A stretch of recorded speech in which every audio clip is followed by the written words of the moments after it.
I, nearly adult female, live with my mother, my sister, 29, and my niece, kindergartner. I'm autistic and really sensitive to noise. Baby cries are among the worst. When my niece was born, she had colic and it was the worst experience of my life. Her nursery was right next to my room and our walls were thin, so I never slept. My nursery and my room were both in the basement while my mom and sister were upstairs, so I was the one dealing with it when the baby woke up often. I had a lot of meltdowns over this. It completely wrecked my performance in school. It sounds stupid, but I genuinely became suicidal. The constant noise, being expected to care for the baby when my sister couldn't, and the sleep deprivation all felt like a nightmare that would never end. The colic lasted 4 months, but even after that I really struggled. My niece yells all the time when she's playing. Her idea of fun is just making screeching noises. As soon as she realized it upset me, she'd do it intentionally in my ear, especially on car rides until I was sobbing. It drives me insane. If my niece is home, there is constant noise. My mother and sister are able to tune out the noise, but I can't. If I hear something, I can't focus on anything else. To be clear, I understand that none of this is my niece's or sister's fault, and it's not anyone's responsibility other than mine. I'm just trying to paint an idea of why this is so overwhelming for me. I don't dislike kids. Living with them is just a lot for me. Yesterday, I learned that my sister is over 6 months pregnant, and they've known each other for 4 months. I noticed her stomach was larger, but my sister is pretty overweight, so I never really became suspicious until recently. They told me they plan to keep it from me for as long as possible until I noticed, which terrified me. I really wish I had more time to prepare for this. I'm terrified to do this semester of school knowing that by the end I'll be living with a baby again. I don't expect my sister not to have another baby or anything. I just feel really hurt and betrayed that they were planning to hide it for as long as possible. I know I'm not owed this information, it just feels like a courtesy, considering we're living together. I've been considering moving to my dad's in another state, but he lives with my brother, who was abusive towards me, and it seems like an awful idea anyway because I'm going into the last semester of my senior year of high school. I mentioned that I wish they told me sooner, and my sister got upset because I'm a child who doesn't need to know all of her private business. Am I the idiot? Not the idiot. Your sister needs to be the one sleeping in the basement next to the baby's room. She's the one getting pregnant. She needs to be the one dealing with said baby at night. It sounds like you were the primary person in charge of your niece during the nighttime responsibilities. Are they expecting you to do that again for the new baby? Your mom and sister clearly have no respect for you or your triggers. They apparently haven't told your niece not to scream in your ear, which baffles me. They make you sleep next to a colicky baby. Did your sister even get up at night to help care for the baby, or was it all you? I think your sister is taking advantage of you and your time and help. I'm very sorry you had to go through this. Make it clear that you will not be caring for this baby or sleeping next to the nursery. You really need to stand up for yourself on this one, to both your sister and mom. I know it's hard, but it's necessary. There needs to be very clear boundaries. Your feelings are valid. If they fight you on it, I would just move your stuff to a different upstairs room. Show them how serious you are about this. They admitted they would hide it from you as long as they could. They weren't going to give you time to process it or object. Since your mother is enabling this BS, I'm guessing they'd be against you swapping rooms with your sister. Get yourself some noise-cancelling telephones and tell your sister to get a baby monitor. When her baby cries or niece needs her, she can traipse her butt downstairs to care for them. You did not get knocked up. You are not responsible for her children. If they threaten to kick you out for not allowing them to parentify you, respond that you'll call CPS for neglect, since the mother of the children is not taking care of them. Move out as soon as you are able. I'm so sorry you're going through this. Good luck. My 27 female husband, 33, and I are currently taking care of his recently orphaned niece, pre-tween, with the plan to adopt her later. Her first name is Kelly and her middle name is Anne, fake names, but she prefers to be called Anne and has been that way for a few years now. She introduces herself as, "My name is Kelly Ann, but you can call me Anne." My sister, 28, is 8 months pregnant with her first child and several months ago found out is a girl. She's always wanted to name her daughter Anne and is excitedly telling everyone. Upon learning of Kelly Ann's situation and how my husband and I plan to adopt her, my sister told me a few days after that we should start telling Kelly Ann to call herself Kelly instead of her middle name, She said 2 Anns in the family would be confusing, so Kellyanne needs to get used to being Kelly. My husband said she was being ridiculous, and if anything, it's her baby that needs renaming because Kellyanne has been calling herself Ann for years. My sister argued that she'd announced her baby's name many months ago and we only planned to adopt Kellyanne recently, so we should be the one making her rethink how to call herself. I joined my husband's side and told my sister that Kellyanne could call herself whatever she chose to. My sister and her husband called my husband and me idiot for stealing her baby's name. So am I the idiot for refusing to call my niece anything else but her chosen name?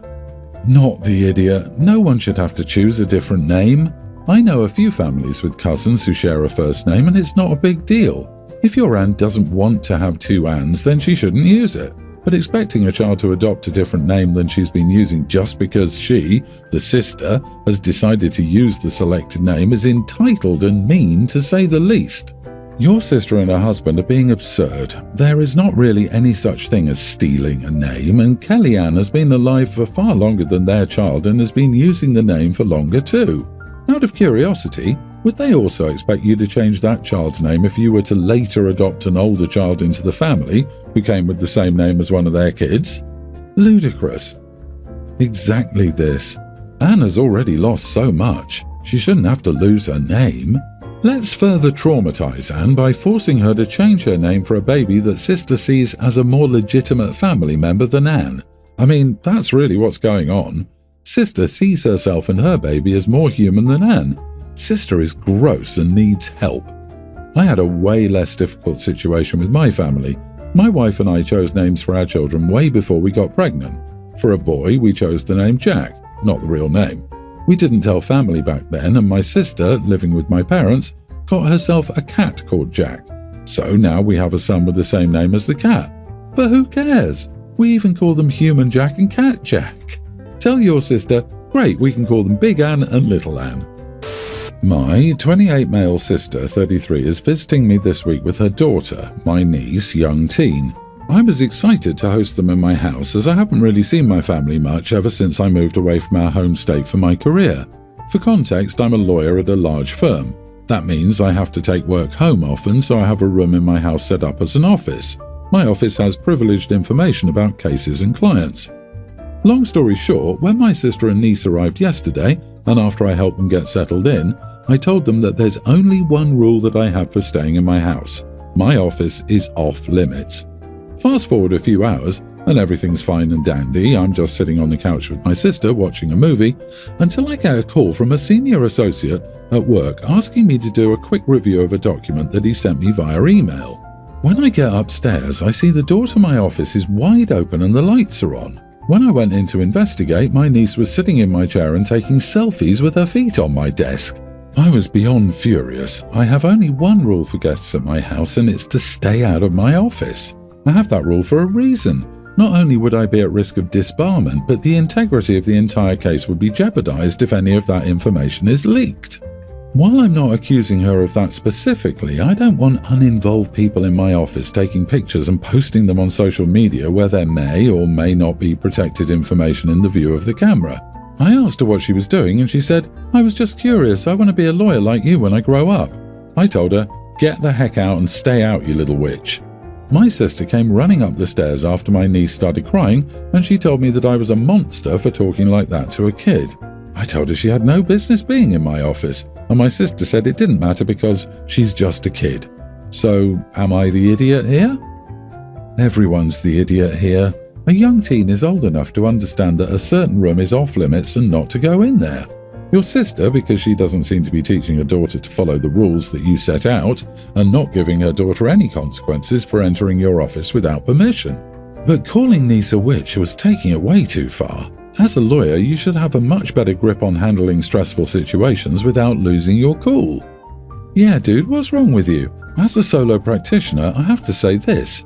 I'd think a fancy-pants big firm attorney who has a bunch of privileged crap in their home office just like I do would put a damn locking knob on the door and/or keep all materials in locked cabinets when not in active use. You need to adequately protect these materials. Sure, your front door locks, but once someone's in the house, apparently they could easily get into this stuff without you noticing in time. Yeah, what the heck? I don't have physical files and my workstation locks, but if I'm having people over, I just lock my computer in my desk. No big deal, it adds 30 seconds to my day, which means I'm actually doing my job.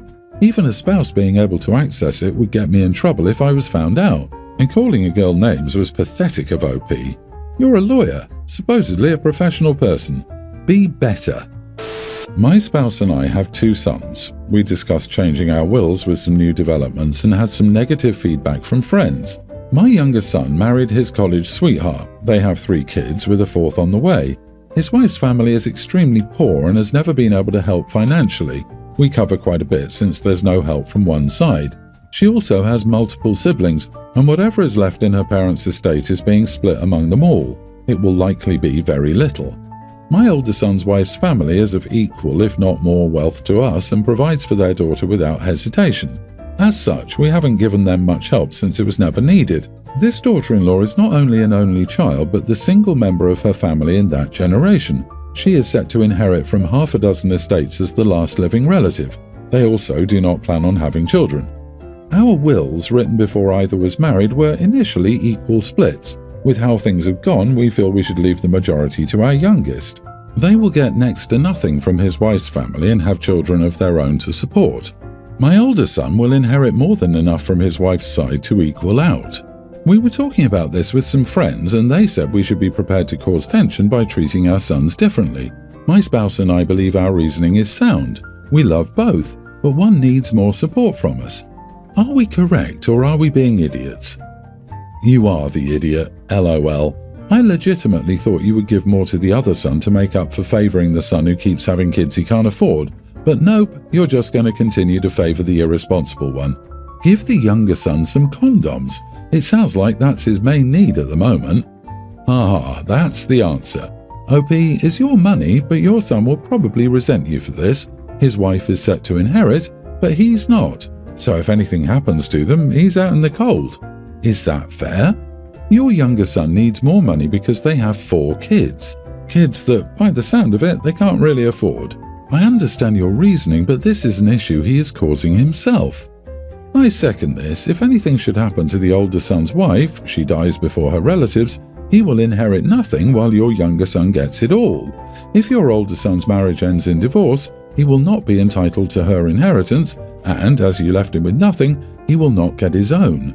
You are being short-sighted and letting your older son know that you haven't put in the thought for his future. It's an insult for that alone, but the message you're sending your sons is that you only want to support the one with more children than he can afford and requires constant handouts. That's unfair to the one son who has taken nothing from you as an adult. And why the heck are you discussing this with friends? Stop, right now. Equal split, and don't discuss it with anyone. Because they know it's wrong and they were hoping friends would understand. And now that their friends don't side with them, they're hoping random strangers will side with them. Joke's on them because their current plan sucks. I'm a 32-year-old female. I have 4 kids. Young teen, 2 tweens and an infant. Yeah, I know, don't come at me. As of 4 weeks ago, the kids' school shut down completely due to water damage and a fallen roof in the gymnasium and cafeteria. They should be returning fairly soon, I would think. Until then, virtual learning. Honestly, I'm having a rough time with the lack of decompression time. The kids are more rambunctious than usual due to lack of stimulation and sitting at a computer screen for learning, but add a baby going through a sleep regression who sleeps all day and is up literally all night. You get one tired mama who has 0 downtime. It won't last forever, and that's what I keep telling myself, but right now I just need a breather without entertaining, answering questions, or being touched. My husband is fully aware of this, but he feels it doesn't apply to him for whatever reason. So, on the off chance that the baby does go to bed at a decent time, when the other kids are in bed, he assumes I want to spend every second of that time with him. I understand how important it is to maintain that closeness with him, but right now I'm tapped out. So him touching me and trying to get a piece or trying to talk about our finances, which we already talk about when the kids are awake, is exhausting, especially considering he gets downtime. After the kids go to bed, he goes to his office to do whatever for 2 or 3 hours while I try to get the baby down. She's strictly breastfed. It's just that the second she's asleep, in his head it's like, oh, the kids are all asleep, it's my turn to get attention. even if he sees that I've opened a book or put on headphones. And it's just getting increasingly frustrating because, like I said, the baby is up all night and she's at an age where she wants me to be fully engaging with her, talking, holding, playing, or she gets fussy. So everyone here is constantly begging for my attention while I'm just begging for 30 minutes of being left alone. And like I said, my husband is fully aware of this. I've told him. He thinks it doesn't apply to him. So last night I got the baby to bed around 9ish and my husband came in and said, "Want to watch a movie?" I said no and that I wanted to read, but he could watch the movie beside me, so we were still together or whatever. But he kept making comments. "Babe, don't you even want to watch this? It's funny." Or, "Did you see that?" And then proceeds to rewind the movie so I can see it even though I said I didn't want to. And lastly, "You don't even want to give me that butt." At this point, I was fuming mad because I hadn't made it through 2 pages uninterrupted and I snapped. I said, "Will you just leave me alone? Why do I have to keep repeating myself to you?" He turns off the movie and storms out to the office while saying, "I just wanted to hang out with you." Now I feel bad, but I need to be left alone for once. Edit, he does his part around the house. He helps clean, helps with dinners, and is usually the one who drives the kids to and from their sports. This isn't about what he does and doesn't do to pull his weight. It's only about me not getting any downtime because he wants my undivided attention, much like the kids. We still hang out together. We literally watch a movie together every single night. But on the nights that I don't want to do that, he sits and basically begs for my attention, even when I voice that I want to do my own thing. Not the idiot, you sound burned out, and that alone time or lack of pressure is necessary to recharge. He needs to start understanding that before this gets worse. Women have little enough time to themselves. It's not a criticism of their guy if they don't want to watch the movie, for Pete's sake. It's crazy how husbands don't understand that the most irresistible thing they could do would be to step up as a parent. OP, I know you said he pulls his weight, but if one parent has 2 or 3 hours of free time a night and the other has 0, you need to redistribute equal. Tell him next week you'd like him to put the baby down as soon as you're done nursing. Hand him the baby and take time for yourself until it's time for the next feeding. If that recharges you, find a way to make it the routine at least some nights a week. Yes, but nursing doesn't always work like this. People think of breastfeeding primarily as a way to feed a baby, but it's actually primarily a relationship. OP may be the only person who can get the baby down with nursing. A better solution is for the husband to actually listen to his wife and give her space when she wants.